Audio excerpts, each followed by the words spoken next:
YouTube et bienvenue dans cette nouvelle vidéo de la chaîne Devenir éducateur de jeunes enfants. Aujourd'hui, je voulais vous parler des évolutions possibles après le diplôme d'état d'éducateur de jeunes enfants. Donc que ce soit les études, les formations, les métiers possibles après ce diplôme. Moi, je fais partie de personnes qui ont poursuivi leurs études après le DE. Donc je vais vous en parler dans la première évolution que je vais vous citer. Mais bon, si vous êtes comme moi, avant d'entrer en formation EGE, vous êtes déjà demandé sûrement qu'est-ce qui est possible de faire après. Souvent sur internet, on voit qu'il y a des diplômes comme le CAFDES, comme le DEIS, comme le CAFERUIS, sauf que on sait pas vraiment ce que c'est, on sait pas vraiment où ça mène, et aujourd'hui, du recul que j'ai, je me rends compte que la majorité des personnes qui poursuivent leurs études après le métier de JE ou qui évoluent, évoluent pas forcément sur ces diplômes-là, sur ces études-là. Donc c'est de ça que je voulais vous parler. Avant de commencer, je voulais juste vous dire que pour moi, le diplôme d'état d'éducateur de jeunes enfants, certes, c'est un diplôme professionnel qui conduit à la profession d'éducateur de jeunes enfants, mais c'est surtout un bagage de connaissances, un bagage de compétences, d'expériences qui est propre à chacun, puisque c'est une formation professionnelle, chacun va le construire de la façon qu'il veut, va lui ajouter sa petite touche personnelle dedans. Et ce bagage, ensuite, chacun est libre de l'utiliser comme il le souhaite, de poursuivre sa carrière, ses projets comme il le souhaite. Donc, même si on peut avoir une vision plutôt enfermante en se disant ça emmène que vers un seul métier, moi c'est pas du tout ma vision, j'ai l'impression que c'est beaucoup plus un bagage qu'on emmène et qui nous ouvre plein de portes ensuite. Alors avant de vous parler de ces 5 évolutions possibles que j'ai sélectionnées, je voulais juste vous rappeler que la prépa en ligne devient EJE est certes toujours fermée, mais elle va réouvrir ses portes plus dans l'intimité, et donc pour ça, j'ai ouvert des places d'appel où on peut s'appeler par téléphone. On va échanger sur vos besoins, votre projet, et pour savoir si cette prépa peut vous intéresser ou pas, pour voir si ça peut correspondre, et puis je vous parlerai des dates de réouverture, etc. Donc ces appels il y a quelques places disponibles. Le lien est dans la description pour avoir toutes les infos. Allez, c'est parti, on va parler des 5 évolutions les plus courantes des EJE après le diplôme d'état d'éducateur de jeunes enfants. Tout d'abord, le premier, c'est de devenir responsable d'un établissement d'accueil du jeune enfant. Donc, responsable d'une crèche, d'un jardin d'enfants, d'une micro-crèche, d'une aide de garderie, il y en a plein.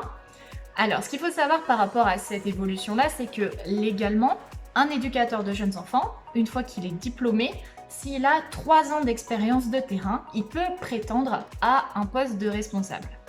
La réalité, c'est que parfois, sur certains territoires en France, il y a un manque cruel de JE, donc il y a des personnes qui sont projetées sur des postes de responsables beaucoup plus rapidement et par une dérogation à la PMI peuvent occuper ces postes. Donc, c'est une évolution assez courante puisque on peut se dire que c'est assez dans la logique. D'abord, on voit le terrain, on y apprend beaucoup de choses, puis ensuite on a envie de passer sur des postes plus de responsables pour avoir une vision plus globale. Donc ça, c'est quelque chose qui est assez courant. Et aucune formation en soi n'est obligatoire, n'est légalement obligatoire pour l'être. Mais pour moi, maintenant, de ma vision, je me rends compte que c'est des métiers assez différents en fait, d'être éducateur de jeunes enfants sur le terrain ou d'être éducateur de jeunes enfants sur des postes de direction. Sur les postes de responsable, il va falloir mobiliser de nouvelles compétences, avoir une vision beaucoup plus claire de ce qui est par exemple la gestion financière, la gestion de ressources humaines. Ça, c'est des choses qui, dans la formation EJE, sont un petit peu présentes, mais pas autant que ce qu'un responsable a besoin de mobiliser comme compétences une fois sur le terrain. Donc pour ça, il existe des formations complémentaires que peuvent faire les responsables. Alors, pour ma part, quand je suis sortie du diplôme, j'avais ce projet de devenir responsable de crèche, donc j'ai choisi de continuer mes études sur une licence professionnelle qui conduit sur du management et des notions indispensables pour être responsable de structure enfance, petite enfance. Il existe aussi des masters, je crois que c'est à Rouen qu'il en existe un pareil spécialisé pour devenir responsable d'établissement. Et sinon, pour des postes plus large en fait, être peut-être cadre de santé dans certaines institutions, il y a ces diplômes de CAFDES, CAFERUIS et DEIS, pardon. Alors tous ces diplômes-là, toutes ces choses-là possibles qui existent, je les ai cités dans un article. C'est un article sur lequel se base cette vidéo. Donc je vous mets le lien de l'article dans la description et vous pouvez avoir accès à tous ces liens, à tous ces différents diplômes qui existent pour pouvoir avoir plus de notions de management, de gestion et puis avoir plus de connaissances pour occuper ces postes de responsable d'établissement d'accueil du jeune enfant. La deuxième évolution courante des EJE après le diplôme d'état d'éducateur de jeunes enfants, c'est de partir dans des masters métiers de l'enseignement pour devenir professeur des écoles. Alors, éducateur de jeunes enfants et professeur des écoles, c'est bien deux métiers différents avec des formations différentes. Et ça m'est arrivé régulièrement de rencontrer des professeurs des écoles qui choisissent de devenir EJE ou des EJE qui choisissent de devenir professeurs des écoles. Pourquoi ça? Parce que c'est deux métiers, on va dire, avec un cœur de métier commun qui est l'enfant, mais avec des spécialités et des choses un peu différentes. En gros, un professeur des écoles va faire une licence de 3 ans générale, puis un master métier de l'enseignement, qui va lui permettre d'avoir des connaissances assez pointues sur les techniques d'apprentissage et les notions que les enfants doivent acquérir en fonction de leur âge sur des enfants âgés de 3 à 11 ans. Le diplôme d'état d'éducateur de jeunes enfants va lui plutôt donner des connaissances sur le développement global de l'enfant et ses besoins de 0 à 7 ans. Donc c'est deux spécialités différentes qui vont conduire aussi à des missions un peu différentes, mais certains souhaitent évoluer d'un pont à l'autre, d'avoir plus de peut-être de missions, de changer d'environnement. Donc c'est pour ça que certains EJE choisissent de se reconvertir en professeurs des écoles. À l'inverse, certains professeurs des écoles choisissent de devenir EJE.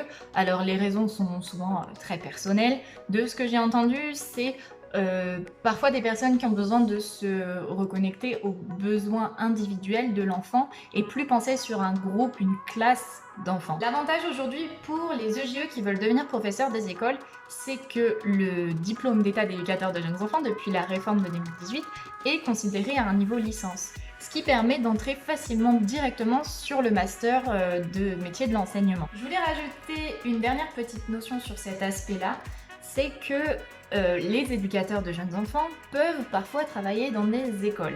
Mais ces écoles-là, ça va être soit sur des postes de JE, peut-être dans des classes passerelles, ou plutôt sur des écoles privées qui ont un libre choix sur les professeurs et les accompagnants qui choisissent d'embaucher dans l'école. Aujourd'hui, les éducateurs de jeunes enfants ne peuvent pas travailler dans les écoles publiques, du moins j'en connais pas, j'ai jamais entendu de poste possible puisque c'est l'éducation nationale qui a son fonctionnement propre. Si vous en connaissez, n'hésitez pas à nous le dire dans les commentaires. Mais c'est plus difficile pour les EJE de trouver des postes dans des écoles publiques. Alors, aujourd'hui, il y a cette réforme peut-être qui est en cours, du moins qui est discutée, sur le fait que l'école pourrait devenir obligatoire dès 3 ans. Peut-être que ça ouvrira des portes à des EJE. On ne sait pas tout ce qui peut être possible par rapport à ça, mais c'est un autre débat en tout cas. Aujourd'hui, c'est assez compliqué pour les EJE de travailler dans des écoles publiques. Donc, c'est ce qui peut expliquer de vouloir cette évolution. Ensuite, la troisième évolution pour les personnes qui détiennent le diplôme d'état d'éducateur de jeunes enfants, c'est d'évoluer sur un master en sciences de l'éducation. Moi personnellement, je connais personne qui a évolué du DE-EJE vers ce master-là. Je sais qu'il y a des personnes qui ont fait ce choix-là pour avoir plus de connaissances sur les sciences de l'éducation, parce qu'en fait, ce master va permettre de devenir un expert des fondamentaux des sciences de l'éducation. Concrètement, sur quoi ça conduit ça? Sur des postes... alors, il est possible, je crois, d'arriver sur le métier de professeur des écoles par ce biais-là, même si c'est pas le plus commun. Ça peut ouvrir aussi sur des postes peut-être de CPE, des postes peut-être de formateur, de chargé de projet. Bref, l'idée c'est de devenir un expert sur ces sciences de l'éducation ou sciences médico-sociales. Ensuite, il y a des options, donc c'est à l'étudiant de choisir quelle option il préfère. Donc c'est une évolution qui est possible, qui permettra d'avoir un bac+5 et plus de connaissances sur ce thème-là de l'ingénierie, de la formation, les sciences de l'éducation, des choses comme ça. La quatrième évolution possible pour des EJE, c'est de faire une passerelle vers un autre métier du travail social. Aujourd'hui en France, sur les métiers du travail social, il y en a 5 importants qui sont EJE, éducateur spécialisé, éducateur technique spécialisé, assistant de service social et conseiller en économie sociale et familiale. Ces 5 diplômes-là ont une base commune dans les études. Alors, chacun a 4 domaines de compétences. Dans ces 4 domaines de compétences, il y en a 2 qui sont spécifiques au métier, à la spécialité. Pour éducateur de jeunes enfants, par exemple, ça concerne la parentalité et le développement de l'enfant, en gros. Et il y en a 2 autres qui sont communs à ces 5 métiers. Et l'avantage d'avoir 2 domaines de compétences en commun, c'est que quand on poursuit ses études, et par exemple on est au JO, on veut devenir éducateur spécialisé, on peut reprendre ses études et faire la formation non pas en 3 ans mais peut-être en 2 ans, pour avoir juste à valider 2 domaines de compétences sur les 4. Donc il y a pas mal de JE qui choisissent d'évoluer souvent sur des postes d'éduc-spé, mais il y a les autres métiers du travail social aussi. Et inversement, il y a des métiers d'autres personnes ayant un diplôme du travail social qui choisissent d'évoluer vers le métier de JE. L'avantage, comme je vous ai dit, c'est d'avoir moins d'études et enfin moins de temps de présence en études. Au final, le diplôme que l'on obtient est exactement le même. Les personnes qui choisissent d'avoir ces 2 diplômes et 2 casquettes, souvent ont envie d'avoir un double regard en fait, de pouvoir avoir à la fois la spécialité d'un des diplômes et la spécialité de l'autre, pour développer ses compétences et offrir le meilleur accompagnement possible pour des enfants ou peut-être des personnes un peu plus âgées. Je fais un petit aparté sur la situation actuelle, vu que la réforme de 2018 est encore en cours en fait, puisque les personnes ayant suivi la formation depuis la réforme ne sont pas encore sorties de formation. On n'est pas encore très au clair sur comment ça se passe pour ces passerelles avec des personnes qui sont diplômées de avant 2018 et qui souhaitent faire une passerelle vers un nouveau diplôme mais de après 2018. Cette transition-là, elle n'est pas encore au clair. Moi, j'ai pas eu encore d'informations là-dessus. Dès que j'en sais plus, je vous tiendrai informé bien sûr, mais pour l'instant, c'est un peu en suspens. La 5e option que peuvent choisir parfois les EJE après leur diplôme d'état d'éducateur de jeunes enfants, c'est de devenir psychologue. Alors, pour devenir psychologue, il faut 5 ans d'études en psychologie, donc licence et master. Avec le diplôme d'état d'éducateur de jeunes enfants, on peut avoir des allègements sur la première année et même parfois rentrer directement en 2e année. Donc, c'est 2 métiers, encore une fois, très différents, mais qui peuvent avoir des traits communs. Par exemple, sur l'accompagnement des enfants, la prévention, l'orientation auprès des parents. Ça peut être aussi d'avoir des temps, des psychologues peuvent intervenir dans des établissements d'accueil du jeune enfant sur des temps par exemple d'analyse de la pratique. Donc c'est un métier différent qui peut garder une partie commune. Et même si dans le diplôme d'état de JE, on a des cours sur la psychologie, on les a sur la psychologie de l'enfant, mais pas sur la psychologie de toute la vie de l'enfant jusqu'à l'âge adulte. On est vraiment spécialisé sur 0-7 ans. Donc, il y a des personnes qui peuvent choisir d'évoluer, de changer de métier, que le DE-JE a été une introduction à des notions de psychologie qui les intéressent, et ils veulent poursuivre dans cette voie-là pour avoir d'autres opportunités de travail, en fait, d'autres missions, tout simplement. Donc c'est une évolution qui, je trouve, est assez courante, puisque je connais plusieurs personnes qui ont commencé ces études-là, qui ont voulu en fait continuer d'apprendre dans ce domaine-là et qui ont poursuivi sur des formations, des licences de psychologie, soit en présentiel, soit à distance. C'est des choses qui sont possibles et qui existent. Alors, je vous avais dit que je vous parlerais de 5 évolutions, donc voici les 5, mais il y a d'autres petites choses que j'avais envie de vous parler par rapport à ces évolutions possibles.